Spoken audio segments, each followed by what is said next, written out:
All right, welcome everybody to another deep dive. Today, things are going to be a little different. Oh, how so? Well, we're only taking a look at one single source today. Interesting. Just one, huh? Color me intrigued? Yeah, and, the title is, well, a bit of a mystery. It's called H. Cheer! Okay, that definitely doesn't give us much to go on. Right. But trust me, tucked away inside this text, there's this incredibly powerful idea. Yeah. And we're going to, unpack it together today. Then, hopefully, you can all take it and use it in your own lives for your own decisions. Sounds good to me. I'm always up for a good challenge. So ready to see how just one sentence can completely change the way you think about making decisions? Oh, yeah, definitely. Bring it on. Okay, so here's the quote we're diving into. When you sell in desperation, you always sell cheap. When you sell in desperation, you always sell cheap. Lot to unpack there. So to kick things off, what does that even mean to you?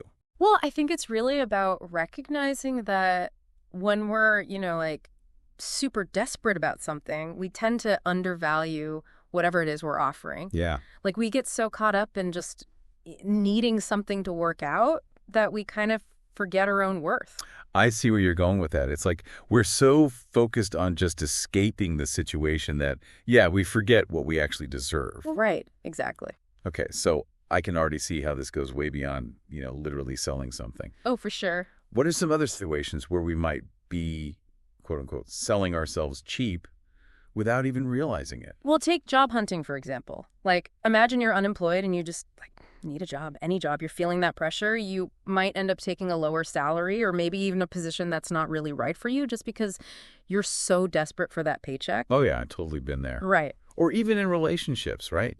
You might stay in a relationship that isn't working, isn't good for you, just because the thought of being alone is scarier than being with the wrong person. Exactly. That fear of loss can be a powerful motivator. Yeah, it can make us do some pretty crazy things, like we settle for less than we deserve just to avoid being alone, which, ironically, might end up hurting us even more in the long run. It's like we're trading short-term comfort for long-term pain.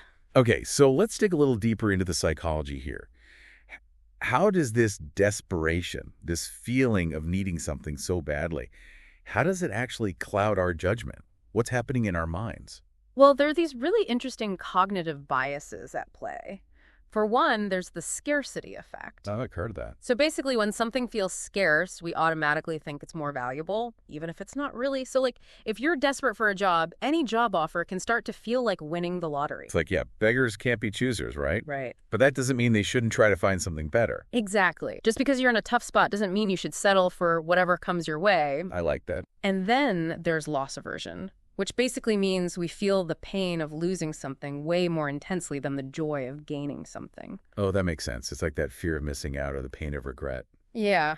So we might stay in a situation, even a bad one, just to avoid that feeling of loss, even if staying ends up being more costly down the road. Wow.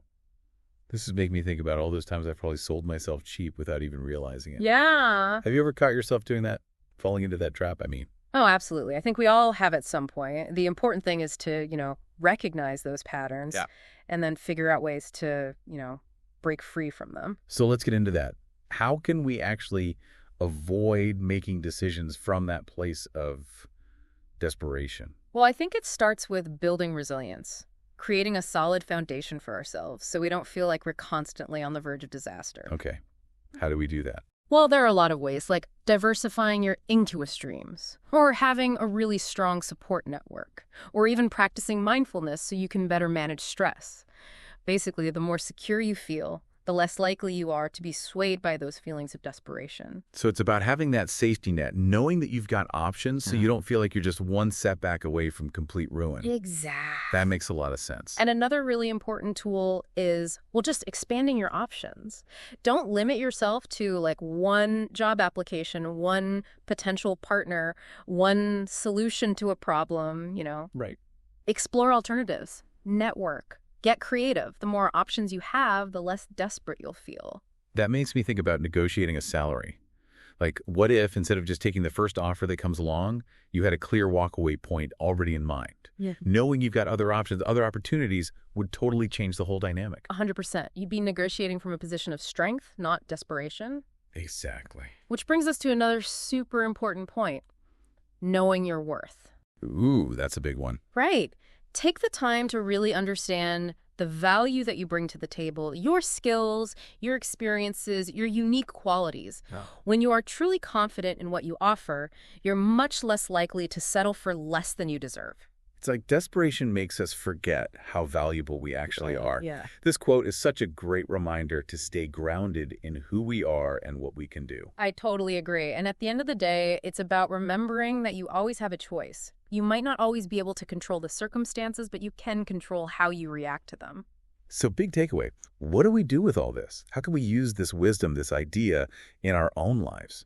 Well, I would say challenge yourself to identify areas in your life where you might be, operating from a place of desperation. Okay, I like that. Is it your career? Is it your finances, your relationships? Whatever it is, once you recognize those patterns, you can start making more conscious choices. Choices that are aligned with your true goals, not just driven by fear or scarcity. So powerful. This has been such an eye-opening deep dive. I know I'm definitely going to be thinking about this idea of selling cheap and how I can avoid it in the future. Good. And remember, it's a journey. Building awareness and resilience takes time and effort. But the more you practice, the more empowered you'll become. That's a great note to end on. Thanks for joining us for this deep dive. We'll see you all next time.